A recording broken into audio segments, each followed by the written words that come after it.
ပြီးခဲ့တဲ့ပိုင်းမှာတော့ Fire Force နှစ်ကောင်ကသူတို့တက်ခင်ဖြစ်တဲ့စူးကိုကယ်တင်ပေးဖို့ကူညီတောင်းခဲ့တာကြောင့်လူတို့ဖွဲ့ကအစ်ဆက်ဌာနချုပ်ကိုရောက်လာခဲ့ပါတယ်။အဲဒီနောက်ဂိမ်းဆောင်တွေကိုတိုက်ခိုက်ပြီးအချင်းတောင်တွေကစူးကိုကယ်တင်ဖို့လုပ်ကြပါတယ်။ထောင်ထဲကိုရောက်တဲ့အခါမှာတော့ဂိမ်းဆောင်တွေကိုတိုက်ခိုက်ပြီးယူလာတဲ့တော့နဲ့စူးကိုထုတ်ပေးလိုက်ပါတယ်။စူးကသူ့ကိုလူတို့လာခဲ့တာကြောင့်အံ့ဩနေခဲ့ရပါတယ်။စူးလွတ်သွားတဲ့အချိန်မှာတော့သူ့ရဲ့ဝိညာဉ်သားရဲ့နှစ်ကောင်ကသူ့စီကိုပြေးလာခဲ့တာကြောင့်ဝိညာဉ်သားရဲ့တွေဘေးကင်းတာကိုမြင်ရတော့ပျော်သွားခဲ့ပါတယ်။အဲဒီနောက်မှာတော့လူကသူတို့ရဲ့စီစဉ်တွေကိုစူးကိုပြောပြခဲ့ပါတယ်။ပြီးတော့စူးမှာကြီးမားတဲ့စွမ်းအားကိုပိုင်ဆိုင်ထားတာကြောင့်သူ့ရဲ့ကူညီလိုအပ်တယ်လို့လူကစူးကိုပြောလိုက်ပါတယ်။အဲဒီနောက်မှာတော့လူကသူတို့ရဲ့စီစဉ်ကိုစတင်ဖို့မစ္စတာယူရဲ့အိမ်တော်ထဲကိုဝင်သွားခဲ့ပါတယ်။လူကမစ္စတာယူကိုအာရုံလွဲဖို့အတန်ကျဲကြီးအော်ဟစ်ကအိမ်ထဲကိုဝင်သွားပေမဲ့လည်းမစ္စတာယူကိုမတွေ့ရပဲတမိုးကြီးပစ္စည်းအများပြားကိုသာတွေ့ခဲ့ရပါတယ်။လူရဲ့ဝိညာဉ်သားရဲ့နှစ်ကောင်ကတော့သူတို့ရဲ့စွမ်းအားတွေကိုမြင့်တင်ပေးဖို့ပြောလိုက်ပေမဲ့လူကမစ္စတာယူကိုတိုက်ခိုက်ပြီးမှမြင့်တင်ပေးမယ်လို့ပြောလိုက်ပါတယ်။အဲဒီနောက်မှာတော့မစ္စတာယူရောက်လာပြီးသူ့ကိုင်းထဲကိုဝင်မယ်ဆိုရင်ဒီတမိုးကြီးပစ္စည်းတွေကိုယူလို့ရတယ်လို့လူကိုမဲဆွယ်လိုက်ပါတယ်။ဒါပေမဲ့လူကသူ့ကိုတိုက်ခိုက်ဖို့လာတာလို့ပြောလိုက်တာကြောင့်မစ္စတာယူကလူကိုစတင်တိုက်ခိုက်လိုက်ပါတယ်။အပင်နဲ့ဆိုးကသူ့ရဲ့လက်တံတွေနဲ့လူကိုအချိန်မီကယ်တင်လိုက်တာကြောင့်တိုက်ခိုက်မှုကနေလွတ်သွားခဲ့ပါတယ်။အဲဒီနောက်ဝိညာဉ်သားရဲ့တကောင်ကတိုက်ခိုက်လာတာကြောင့်အမွေးပောက်ခွေးကလူကိုတတိပေးလိုက်ပါတယ်။လူကလည်းအမြန်ရှောက်လိုက်ပြီးဘေးမှာရှိတဲ့ပစ္စည်းချို့ကိုယူကနောက်ကလိုက်လာတဲ့ဝိညာဉ်သားရဲ့စီကိုပစ်ပေါက်လိုက်ပါတယ်။အဲဒီကဝိညာဉ်သားရဲ့ကြီးကသူ့နောက်ကိုဆက်မလိုက်တော့ပဲသူပြစ်လိုက်တဲ့ပစ္စည်းတွေကိုနေရာတကျပြန်ထားနေတာကိုလူတစ်ယောက်အံ့ဩစွာမြင်လိုက်ရပါတယ်။အမွေးပောက်ခွေးကကျွေးဦးတစ်လုံးကိုတွန်းချလိုက်တာကြောင့်မစ္စတာယူကဒေါသထွက်သွားတော့မှပဲအပင်နဲ့ဆိုးကပါတန်မိုးကြီးပစ္စည်းတွေတင်ထားတဲ့ဗီဒီယိုကိုလဲချပစ်လိုက်တာကြောင့်မစ္စတာယူပေါ်ကိုပြီးသွားခဲ့ပါတယ်။လူကလည်းအဲ့ဒီအချိန်တွေကိုအသုံးချကသူ့ရဲ့ဝိညာဉ်သားရဲ့တွေကိုခေါ်ပြီးထွက်သွားဖို့ပြင်နေတော့မှပဲအနောက်ကနေမစ္စတာယူရဲ့ဝိညာဉ်သားရဲ့ကြီးကပြင်းထန်စွာတိုက်ခိုက်လိုက်တာကြောင့်မြေပြင်ပေါ်ကိုလဲကျသွားခဲ့ပါတယ်။လူကဝိညာဉ်သားရဲ့ကြီးကစွမ်းအားကြီးလွန်းတာကြောင့်သူတယောက်တည်းရင်ဆိုင်လို့မရနိုင်မှရိပ်မိသွားပါတယ်။နောက်တစ်ခါမှတော့ဂျိုးနဲ့အခြားအဖွဲ့ဝင်တွေကမစ္စတာယူဖမ်းထားတဲ့ဝိညာဉ်သားရဲတွေကိုလွတ်ပေးလိုက်ကြပါတယ်။လူတစ်ယောက်ခုချိန်ထိပြန်မလာသေးတဲ့အတွက်အဖွဲ့ဝင်တွေလည်းစိတ်ပူနေကြပါတယ်။အဲဒီနောက်မှာတော့ပောက်ခွဲမှုတစ်ခုကိုမြင်လိုက်ရတာကြောင့်လူဒုက္ခရောက်နေပြီလို့ထင်လိုက်ပေမဲ့လူကသူ့ရဲ့နာကိုရောက်နေခဲ့ပါတယ်။ဂျိုးကလည်းလူစီကိုပြေးသွားလိုက်ပြီးအဆင်ပြေရလာလို့မေးလိုက်ပေမဲ့လူကတော့မစ္စတာယူရဲ့ဝိညာဉ်သားရဲကြီးကအရန်ကိုစွမ်းအားကြီးလွန်းတာကြောင့်သူတို့အားလုံးအတူတူစုပေါင်းပြီးတိုက်ခိုက်မှရမယ်လို့သာပြန်ပြောခဲ့ပါတယ်။အဲဒီနောက်မှာတော့သူတို့ရှေ့ကိုမစ္စတာယူပေါ်လာပြီးသူတို့ကိုတိုက်ခိုက်ဖို့ပြင်လိုက်ချိန်မှာပဲစူးကပြန်လည်ခုခံခဲ့ပါတယ်။မစ္စတာယူရဲ့အေယမဝိညာဉ်သားရဲကြီးကစူးကိုတိုက်ခိုက်လာပေမဲ့သူ့ရဲ့ဝိညာဉ်သားရဲ့ Fire Force နှစ်ကောင်ကမီးတွေနဲ့ပြန်ပြေးလိုက်ပါတယ်။လူကလည်းကုတ်ကိုသူမရဲ့ဝိညာဉ်သားရဲ့ဖြစ်တဲ့ပန်နာကိုထုတ်ကတိုက်ခိုက်ခိုင်းလိုက်ပါတယ်။မစ္စတာယူရဲ့ဝိညာဉ်သားရဲ့ကြီးကပန်နာကိုတိုက်ခိုက်လာခဲ့ပေမဲ့ပန်နာကလက်သီးတစ်ချက်နဲ့ပြန်ကာလိုက်ပါတယ်။တို့ရဲ့ဝိညာဉ်သားရဲ့အကူအညီကြောင့်ဒဏ်ရာတွေတက်တာလာတဲ့လူကအေယမသားရဲ့ကြီးကိုတိုက်ခိုက်ဖို့လှုံ့လိုက်ပေမဲ့သူ့ရဲ့ပင်နဲ့ဆိုးကစွမ်းအားအဆင့်မြင့်နေခဲ့တာကြောင့်ကျန်တဲ့အဖွဲ့ဝင်တွေကပဲသူတို့ရဲ့ဝိညာဉ်သားရဲ့တွေကိုသုံးကအေယမဝိညာဉ်သားရဲ့ကြီးကိုတိုက်ခိုက်လိုက်ကြပါတယ်။ Fire Force နှစ်ကောင်ကအေယမသားရဲ့ကြီးကိုချုပ်ထားလိုက်တာကြောင့်ကျန်တဲ့ဝိညာဉ်သားရဲ့တွေကလည်းသူတို့ရဲ့အစွမ်းတွေနဲ့တိုက်ခိုက်ကြပါတယ်။ဒါပေမဲ့မစ္စတာယူကသူ့ရဲ့ဝိညာဉ်သားရဲ့ကြီးကိုစွမ်းအားမြင့်တင်ပေးလိုက်တာကြောင့်ချုပ်ထားတာကနေလွတ်သွားပြီးဂျိုးတို့ရဲ့ဝိညာဉ်သားရဲတွေကိုတကောင်ချင်းလွတ်ပစ်လိုက်ပါတယ်။ပန်နာကဝိညာဉ်သားရဲကြီးကိုတိုက်ခိုက်ခဲ့ပေမဲ့ဝိညာဉ်သားရဲကြီးကထိုးနှက်လိုက်တာကြောင့်အနောက်ကိုလွင့်စင်ကကွက်နဲ့တိုင်းမိပြီးမြေပြင်ပေါ်ကိုလွဲကျသွားခဲ့ပါတယ်။အဲဒီနောက်ဝိညာဉ်သားရဲကြီးကဂျိုးနဲ့သူ့အဖွဲ့သားနောက်ကနေပေါ်လာပြီးတိုက်ခိုက်လာတာကြောင့်အဖွဲ့သားကဂျိုးကိုတွန်းထုတ်လိုက်ပြီးဝိညာဉ်သားရဲကြီးရဲ့တိုက်ခိုက်ချက်ကိုသူတယောက်တည်းခံလိုက်ရပါတယ်။အဖွဲ့သားတွေနဲ့သူတို့ရဲ့ဝိညာဉ်သားရဲတွေအားလုံးဒဏ်ရာရသွားတာကိုမြင်တော့ဂျိုးတယောက်အရန်ကိုကြောက်လန့်နေခဲ့ပါတယ်။ဂျိုးကြောက်နေတာကိုမြင်တော့မစ္စတာယူကဟားတိုက်ကရေမောလိုက်ပြီးသူမကိုအဆုံးသတ်ပေးမယ်လို့ပြောကသူ့ရဲ့ဝိညာဉ်သားရဲကြီးကိုတတ်ဖို့အမိန့်ပေးလိုက်ပါတယ်။ဝိညာဉ်သားရဲကြီးကလည်းချက်ချင်းမဲ့ဂျိုးကိုဖမ်းဆုပ်လိုက်ပြီးဆုံးသက်ဖို့ပြင်လိုက်တာကြောင့်လူကအရန်ကိုဒေါသထွက်သွားခဲ့ပြီးဝိညာဉ်ဝေလာငါးကြီးကိုထုတ်ကကိုဝိညာဉ်သားရဲကြီးကိုတိုက်ခိုက်ခိုင်းလိုက်ပါတယ်။အေယမဝိညာဉ်သားရဲကြီးနှစ်ကောင်ရဲ့ပြင်းထန်တဲ့တိုက်ခိုက်ချက်တွေကိုမြင်ပြီးဂျိုးတယောက်အံ့အားသင့်နေခဲ့ရပါတယ်။မစ္စတာယူက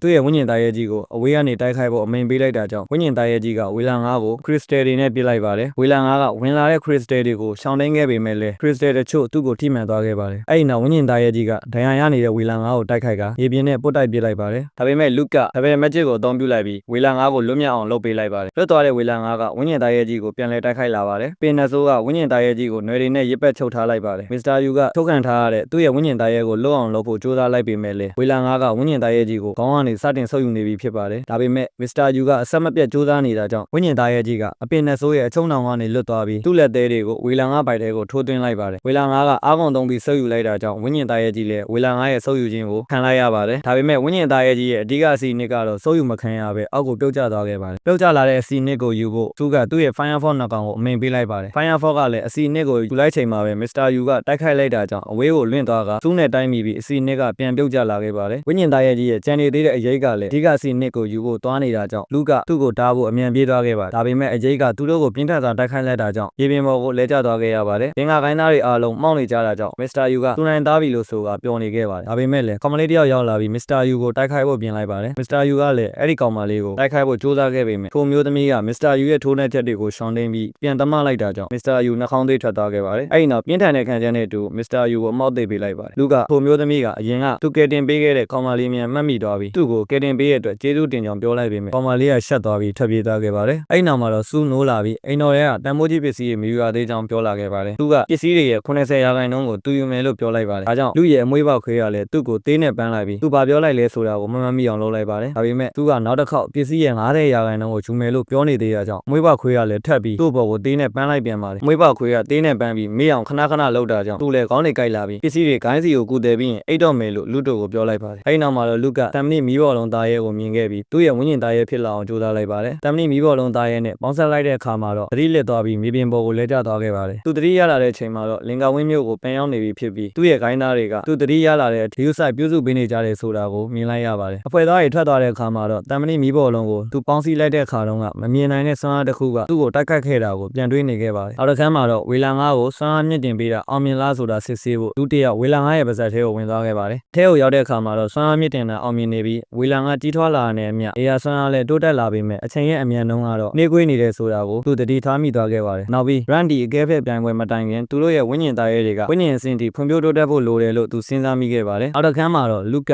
ဘိုးဘွားခမ်းမဆောင်ကိုသွားတဲ့အခါမှာတော့သူကခေါင်းဆောင်ဖန်ကိုကြော့နေတာကိုသူမြင်လိုက်ရပါတယ်ကြော့ပြီးလှည့်လာတဲ့အချိန်မှာတော့သူတယောက်မျက်ရည်ကျနေတာကိုမြင်ပြီးဘာလို့ငိုနေတာလဲလို့လူကမေးလိုက်တဲ့အခါမှာတော့တပ်ပုံတွေကသူကသူတို့ရဲ့ခေါင်းဆောင်ဆရာဖန်ဖြစ်ကြောင်းနဲ့ဂိုင်းထဲကိုအခုမှဝင်လာတဲ့လူလို့ခေါ်တဲ့ကောင်လေးတယောက်ကသူမတို့ကိုအများကြီးကူညီပေးခဲ့ကြောင်းသူ့ဆရာကိုပြန်ပြောပြနေရင်းနဲ့ဝမ်းနဲ့လို့ငိုနေတာလို့လူကိုပြောလိုက်ပါတယ်လူကလည်းသူတယောက်တည်းကြောင့်မဟုတ်ဘဲနဲ့သူမတို့နဲ့အတူတူပူပေါင်းလှုပ်ဆောင်ခဲ့တာကြောင့်မှလို့ပြောလိုက်ရင်သူမစီကိုလာရတဲ့အဓိကအကြောင်းရင်းကိုပြောလိုက်ပါတယ်တောင်းဆောင်ကိုတီးပြီးရဲ့နောက်မှာတော့ဂျိုးကဒီဝေလာငါးကြီးကိုသူ့ဆရာအပြင်နောက်ထပ်အသုံးပြုနိုင်တဲ့သူရှိလိမ့်မယ်လို့သူမမထင်ထားခဲ့ကြောင်းနဲ့အခုလိုလူအသုံးပြုနေတာကိုမြင်ရတော့လေသူ့ဆရာကိုပို့ပြီးတတိယမိစေတယ်လို့ပြောလိုက်ပါတယ်အဲဒီနောက်လူကဂျိုးကိုတင်ဟာလိုင်းနဲ့ကိုမဝင်ခင်ကသူမဘာတွေလုပ်နေခဲ့တာလဲလို့မေးလိုက်ပါတယ်ဒါပေမဲ့ဂျိုးကလူမေးတာကိုမဖြေဘဲနဲ့ဖန်ဝနန်းစာရွက်တစ်ခုကိုထုတ်ကစာရွက်ထဲကသူကလူလားလို့မေးလိုက်ပါတယ်မင်းသမီးပိုင်ကသူ့ကိုဝရမ်းထုတ်ထားတာကြောင့်လူကလည်းလန့်သွားခဲ့ရပြီးသူဘာမှမလုပ်ထားကြောင်းနဲ့အဲ့ထဲကလူကလည်းသူမဟုတ်ကြောင်းတင်းညင်းနေခဲ့ပါတယ်ဂျိုးကလည်းလူသူမတို့ကိုကူညီပေးခဲ့ပုံတွေကြောင့်လူကဖန်ဝရမ်းထဲကလူမဖြစ်နိုင်ဘူးဆိုတာသူမယုံကြည်ကြောင်းပြန်ပြောခဲ့ပါတယ်ဒါပေမဲ့လူရဲ့အစင်းစားတွေးခေါ်ပုံတွေတိုက်ခိုက်ပုံတွေဝေလာငါးကိုပိုင်နိုင်စွာထိန်းချောင်းနိုင်ပုံတွေကဆရာဖန်နဲ့တူနေတာကြောင့်သူကဆရာဖန်ရဲ့တပည့်လားဒါမှမဟုတ်တငယ်ချင်းလားဒါမှမဟုတ်ရင်ဆရာဖန်ပဲလားလို့သူမကိုအမှန်တမ်းပြောပြပေးဖို့ဂျိုးကလူကိုတောင်းဆိုလိုက်ပါတော့တယ်